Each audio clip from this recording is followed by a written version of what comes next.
ఎందుకంటే నలుగురు ఉన్నారు కాబట్టి అందరి దగ్గర రైట్ మళ్ళీ వస్తాను మీ దగ్గరికి. మనతోటి చిరంజీవి గారు ఉన్నారు, రిటైర్డ్ ఐఏఎస్ అధికారి. చిరంజీవి గారు నమస్తే అండి. నమస్కారం. యా చిరంజీవి గారు, ఏంటి చిరంజీవి గారు, పాకిస్తాన్ సంబంధించి ఏదైతే ఆ ఉగ్ర మోకలు మరి అక్కడి నుంచే వచ్చారనేది చాలా క్లియర్గా మనందరికీ కూడా అర్థమవుతా ఉంది.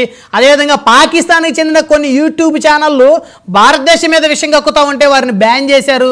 ఈ నెల 29వ తారీఖు వరకు డెడ్ లైన్ ఇచ్చారు, వెళ్ళకపోతే 3 సంవత్సరాలు జైలు శిక్ష చేస్తామని చెప్పారు. సో ఇప్పుడు దాన్ని ఎలా చూడాలి చిరంజీవి గారు?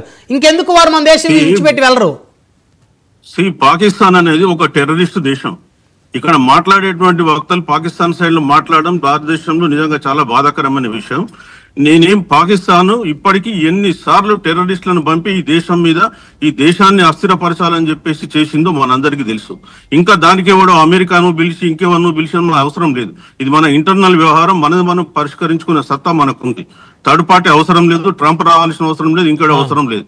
సో భారతదేశంకు ఆ సత్తా ఉంది, పరిష్కరించుకుంటుంది. సో ఈ కొద్దిగా భద్రతా లోపం వల్ల జరిగి ఉండొచ్చు, కానీ భారతదేశం ఈ రోజు అన్ని విధాల సమర్థవంతమైన దేశం. ఇవాళ ఏ దేశానికి కూడా మనం తీసుకున్నంత మిలిటరీ సంపత్తి ఉంది. ఎకానమిక్ పరంగా కూడా 5వ ర్యాంక్ మనము ఇవాళ 5 ట్రిలియన్ ఎకానమీకి రీచ్ కాబోతున్నాం. 100% భారతదేశం తాను పరిష్కరించుకోగలదు. థర్డ్ పార్టీ ఇన్వాల్వ్మెంట్ అవసరమే లేదు. సిమ్లా ఒప్పందం కూడా ఏం చేస్తుంది, భారతదేశము పాకిస్తాన్ రెండు కలిసి కూర్చొని చేసుకోవాలి, వేరే వాళ్ళ అవసరం లేదు. సో ఈ రోజు పాకిస్తాన్ వాళ్ళ ఇంటర్నల్ ప్రాబ్లమ్స్ ను కప్పిపుచ్చుకోవడానికి వాళ్ళు భారతదేశం పైన దాడులు చేసుకుంటూ వాళ్ళ దేశంలో దేశభక్తిని పెంపొందించుకోవాలని చూస్తున్నారు, వాళ్ళ ఫెయిల్యూర్స్ ను కవర్ చేసుకోవాలని చూస్తున్నారు. అంతకు మించి వాళ్ళు ఇంకా చేసేది ఏం లేదు. ఆల్రెడీ వాళ్ళు టెర్రరిస్టులను తయారు చేసేసి దేశం మీదకి ఎన్నోసార్లు పంపిస్తున్నారు, భవిష్యత్తులో కూడా పంపిస్తారు. కాబట్టి పాకిస్తాన్ కు ఈ టైంలో అయినా మనకు సరైనటువంటి గుణపాఠం చెప్పకపోతే మనం ఇంకా మళ్ళీ చాలా దెబ్బతింటాము. So this is the right time. ప్రపంచం అంతా కూడా భారతదేశం సైడే ఉంది.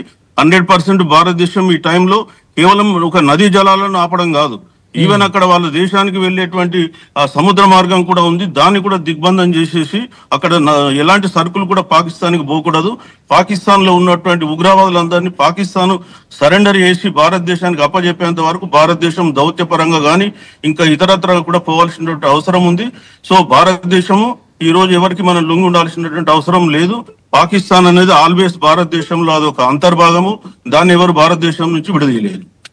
అయితే ఇక్కడ చిరంజీవి గారు, పాకిస్తాను ఇంకా ఎందుకు మనల్ని ఇంత శత్రువులుగా